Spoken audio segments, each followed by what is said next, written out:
Good morning everyone and welcome back to a new video here on the new Byte. My name is Alistair and today I want to talk about video game movie adaptations. And we have 3 stories in here, interesting ones, weird ones, and let's start with this one. Metro 2033 movie died because producers tried to set it in America, and this is... yeah, the headline alone sounds unbelievable because, well, it's very believable actually that Hollywood producers especially would say, we need to do this in America because only the American audience can respond to American settings and like the whole rest of the world just doesn't matter.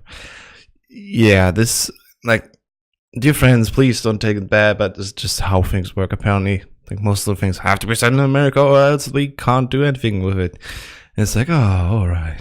I mean, on the other side, if I would see a movie set in Germany, for example, like, yeah, I probably respond more to that, but not necessarily. So, Metro 2033, if you don't know, is actually set in Russia, because they also have a metro there, and it has a whole different set of people in there, and they have communists in there. Whole different kind of interactions between people and all that. And the author of the books, actually, Dmitry Glukowski, says they're speaking with a new set of producers about a possible adaptation, but this is a very long, difficult process. I'm still optimistic. We'll see if the release of Metro Exodus, coming out in February 22nd of 2019, can push the IP across a little bit the oceans and see how that works. And I would definitely hope that it works better, because I personally would say it's like movies just set in Russia are just not that common here really, and well, I guess we know why. And rather I would see like a more honest and direct transportation of the books into the movie, which is completely different from a regular, I'd say, video game adaptation, because video game adaptations mostly are like, how do we translate the gameplay into movie, which has basically no gameplay features at all, well, inherently in that medium, and only the story aspects, in which some video games just apparently lack. Like, just look at the Tomb Raider movies, for example. Ugh. Anyway, with Metro 2033 and all the other books, I'd say it's more likely to come out as a good movie after all. Glukowski tells the VG247, the differences in politics and social implications is a big part of why the attempted screenplay didn't work. In Washington DC, Nazis don't work, communists don't work at all, and the dark ones don't work. Washington DC is Black City basically. That's not all the illusion I want to have. It's a metaphor of general xenophobia, but it's not a comment on African Americans at all, so it didn't work.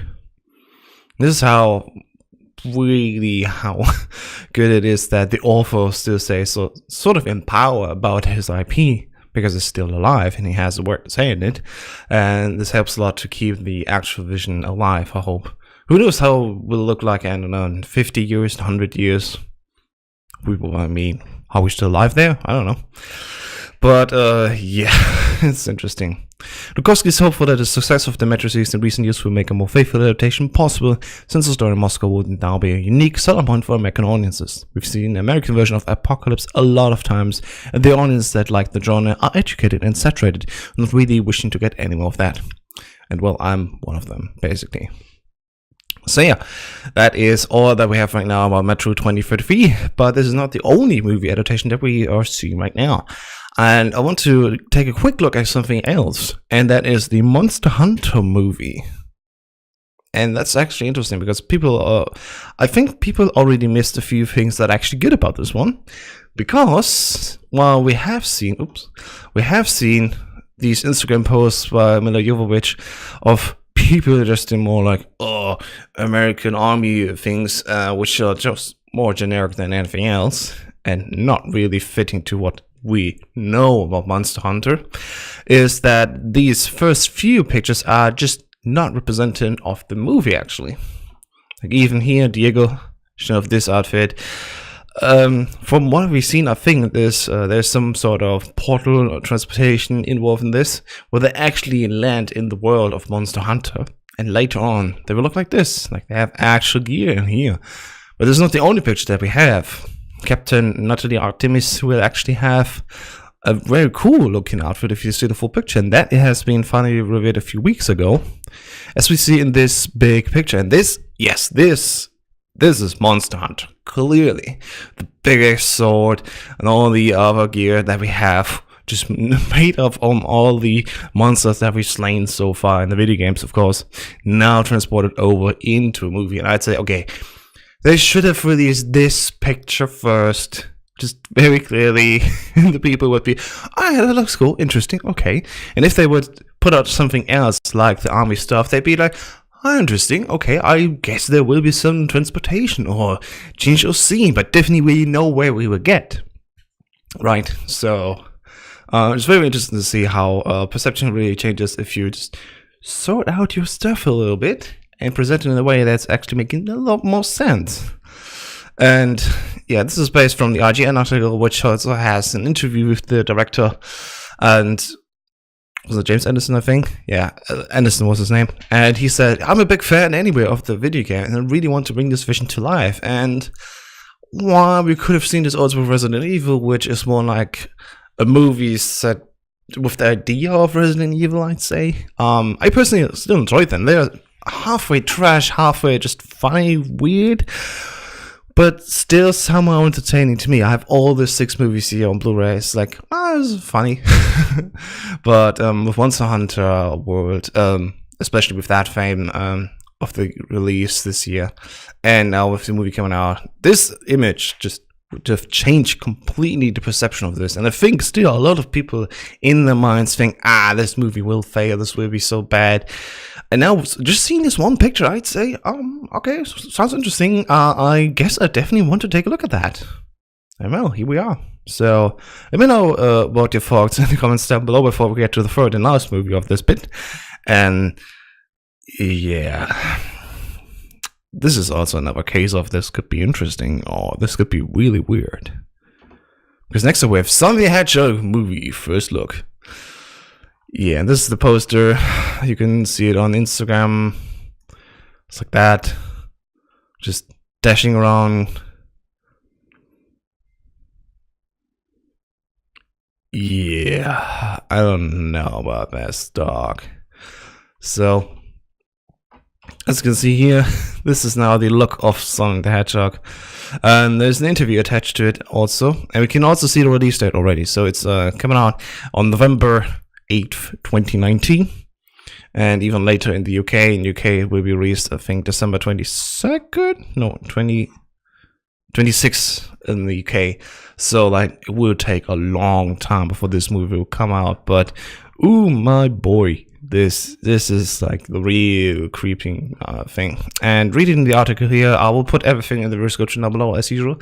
But in the interview they say like, yeah, they had to give him fur because else he would feel like he's naked, and he's not having just one eye, he's actually having 2 eyes this time, which would change his look definitely, but it would be just looking really weird if they would do it any other way.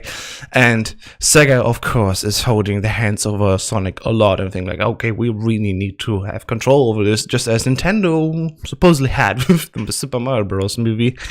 But it's interesting to see more times again that we have more movie adaptations here, and that these are really trying to bring back visions from video games. But this is a case like what we compared so far. Metro 2033, lots of books attached to that IP, of course, and over a story, of course.